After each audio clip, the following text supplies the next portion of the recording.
बहुत ही पुरानी 1987 में नगर परिषद नगर पालिका ने काटी थी। उसमें हुए विवाद के लिए बुलाया गया आपको। आप सब पधारे, आपका बहुत बहुत स्वागत, अभिनंदन करता हूं। मैं इसके कुछ फैक्ट है जो प्रेस के सामने रखना चाहता हूं, मैं पढ़कर आपको बताना चाहता हूं।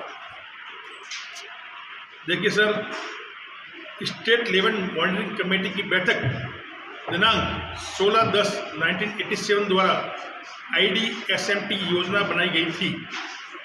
उक्त निर्णयानुसार श्रीमान जिला कलेक्टर महोदय की अध्यक्षता में दिनांक 13/6/1988 द्वारा CMC की बैठक में 3 खातेदार समझौता वार्ता में 21,000 रुपये प्रति बीघा के समझौता हुआ। खातेदार श्री तेजराम जी की कृषि भूमि जरिए विक्रय विलेख दिनांक 27/3/1989 द्वारा प्रतिफल राशि 7,39,200 में क्रय की गई थी, जिसका विक्रय विलेख पंजीयन संख्या 253/89 दिनांक 6/5/1989 को हुआ। सेकेंड पॉइंट इसका है, यह योजना 1988 में बनाई गई थी।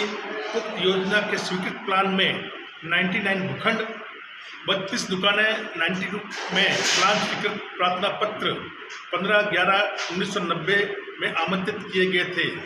श्रीमान उपखंड अधिकारी श्री के राजस्थान काश्तकारी अधिनियम 1955 की धारा 212 के अंतर्गत प्रकरण 1993 में दर्ज किया, जिस पर स्थगन प्रथम प्राप्त हुआ 2/3/1994 को पालिका के पक्ष में हुआ था।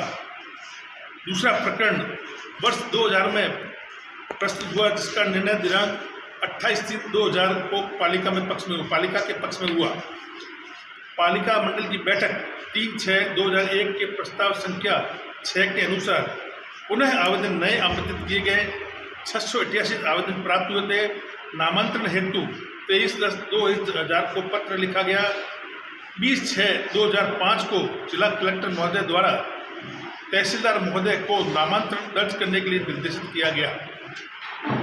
चौथा पॉइंट इसका है, जिला कलेक्टर महोदय दिनांक 5/12/2000 द्वारा शासन उप सचिव राजस्व विभाग की अनुपालना में नामांतरण निरस्त हेतु लिखा गया था।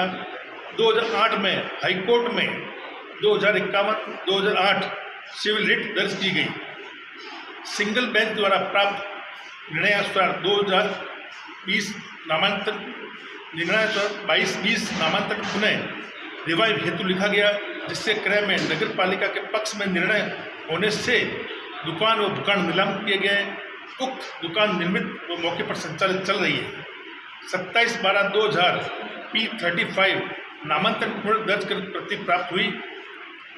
DB स्पेशल राइट्स ऑन 11/3/2017 राज्य सरकार चाहे तो नगर पालिका के पक्ष में दर्ज करे और 4 प्लाट नया पूर्ण याची को देवे। इसमें यह फैसला हुआ, तो मैं आपको बताना चाहता हूँ प्रेस को कि कोर्ट ने ये आदेश दिए हैं कि राज्य सरकार चाहे तो नगर पालिका के पक्ष में कर सकती है। 4 प्लॉट रिजर्व प्राइस पे या रिजर्व रख के जो याचिकाकर्ता को दे सकती है। इसके अगेंस्ट में अभी क्या हुआ है सिरोही में कि कुछ भूमाफिया इस जमीन के पीछे पड़े हुए हैं। आज ये सिरोही शहर की बेस्ट कीमती भूमि है। मैं समझता 30 से 40 करोड़ रुपए की भूमि है। हमारे परिषद या हमारे बोर्ड में कल हमारी मीटिंग है, हम उसमें प्रस्ताव पारित करके हम ये चाहते हैं कि जो गरीब तबके के लोग हैं, भूमि विहीन लोग हैं, उनको सब जितने आवेदन प्राप्त हुए उन सबको ये प्लॉट दिए जाए, अच्छी बात होगी। आवेदन पुराने आवेदकों को या फिर नए लॉटरी करेंगे इसमें कैसे? पुराने आवेदकों को देने का हमने बोर्ड में लिया था कि जो कुछ ऐसे व्यक्ति हैं जिस दिन आवेदन किए थे उस दिन उनके पास भूमि या प्लॉट नहीं था। आज की तारीख में अगर मान लो उनके पास 2 प्लॉट है तो कुछ नए आवेदन जो कि इसके लायक है, नीडी लोग हैं, उनको दिए जाए, ये हमने व्यवस्था की है। 29/11 को जो पत्र आयुक्त ने लिखा था सुप्रीम कोर्ट के वकील को कि समझौता किया जाए, उस बारे में बताएं। इसकी जानकारी हमें करीब 10 दिन पहले मिली है। मैं सभापति या मेरे बोर्ड के किसी मेंबर को इसकी जानकारी नहीं थी। उन्होंने हमसे बिना पूछे रजिस्टर में डिस्पैच रजिस्टर दर्ज कर उन्होंने अपनी रिट को विड्रॉल करने के लिए लिखा है। जो भी बिल्कुल गलत है उनके लिए उनकी कार्रवाई होनी चाहिए। इसकी एक एक कॉपी आपको प्रति में देने जा रहा हूँ, जिसको आप इसमें आप अपने मीडिया के थ्रू उसमें बता सकते हैं। तो सिरोही की जनता उम्मीद कर सकती है कि उनको राजीव नगर में प्लॉट मिलेंगे। मैं समझता हूँ 100% और उनके साथ न्याय होगा। अगर हम नहीं दे पाए तो उनके साथ अन्याय होगा। और जिन लोगों ने घूस-बूट करने का प्रयास किया है उनके खिलाफ क्या कार्रवाई? मैं तो ये समझता हूँ कि अगर इन्होंने किसी ने भी ये कोशिश की है उसके खिलाफ कानूनी कार्रवाई होनी चाहिए। नगर परिषद करेगा क्या? ठीक, ये कार्रवाई कौन करेगा, नगर परिषद करेगा या अन्य? बिल्कुल नगर परिषद के हमारे बोर्ड के जितने मेंबर्स हैं ये प्रस्ताव पारित करेंगे कि जो ऐसे कार्य किसी ने कृत्य किया है, किसी खुद करने की, किसी की हेल्प करने की कोशिश की है, उसके खिलाफ पुलिस कार्रवाई होगी। तेजाराम जी कोई जो याचिका करता है, जो कोर्ट ने आदेश दिए हैं कि भाई इनको 4 प्लॉट या तो रिजर्व रखें या उनको देवें, उसके लिए हम प्रयासरत हैं और अगर कोर्ट के आदेशों की पालना करेंगे हम। यस सर, आपने जो ज्ञापन दिया उसको लेकर आज हम सभी पार्षद लोग कलेक्टर महोदय के समक्ष प्रस्तुत हुए थे।